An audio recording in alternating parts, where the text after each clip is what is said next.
आ? छान साडी घातली. छान साडी घातली आहे. थँक्यू. गणपती बाप्पा येत आहेत म्हणून डेकोरेशन घेण्यासाठी मी आणि वहिनी गेलो होतो आणि दुसऱ्या दिवशी आम्ही सोबत एकत्र हरतालिका पूजा करण्याचं ठरवलं होतं आणि मी वहिनीकडे सकाळी सकाळी हरतालिकेच्या पूजेसाठी म्हणून आली होती. त्यानंतर आम्ही दोघींनीही साड्या घातल्या होत्या, कधी 90 ते वर्षातून मोजून 10 वेळा.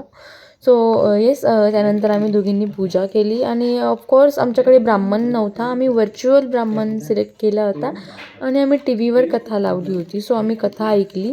त्यानंतर वहिनींनी त्यांच्या गणपती बाप्पांचं डेकोरेशन करायला घेतलं. त्यांनी छान डेकोरेशन केलेलं होतं. त्यांची थीम होती कैलाश पर्वत आणि एकदम सुंदर असं डेकोरेशन झालं होतं.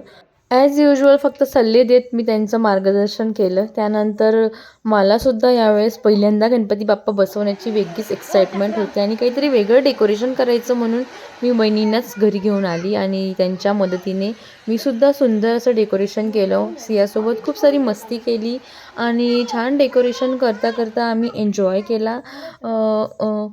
खूप कन्फ्यूज होते ॲक्च्युली मी काय डेकोरेशन करायला पाहिजे म्हणून. बट फायनली मला एक ऑप्शन मिळाला आणि खूप सुंदर थीम मी चूज केली होती. सो तुम्हाला ते लवकरच बघायला भेटेल. सो त्यानंतर दुसऱ्या दिवशी खूप घाई होईल हे एक पॉईंट कन्सिडर करून मी, भाऊ, सिया आणि मयू आम्ही सगळे गेलो गणपती बघण्यासाठी आणि वहिनी घरी डेकोरेशन करत होत्या.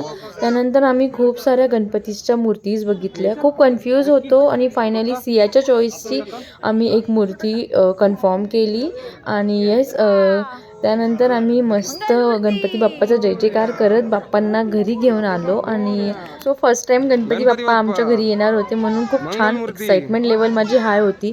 सो फायनली वहिनींनी सगळं डेकोरेशन डन करून त्या घरी गेल्या होत्या आणि मला पण झोपायची वेळ झाली होती. सो भेटूयात आपण उद्याच्या सिरीजमध्ये. बाय.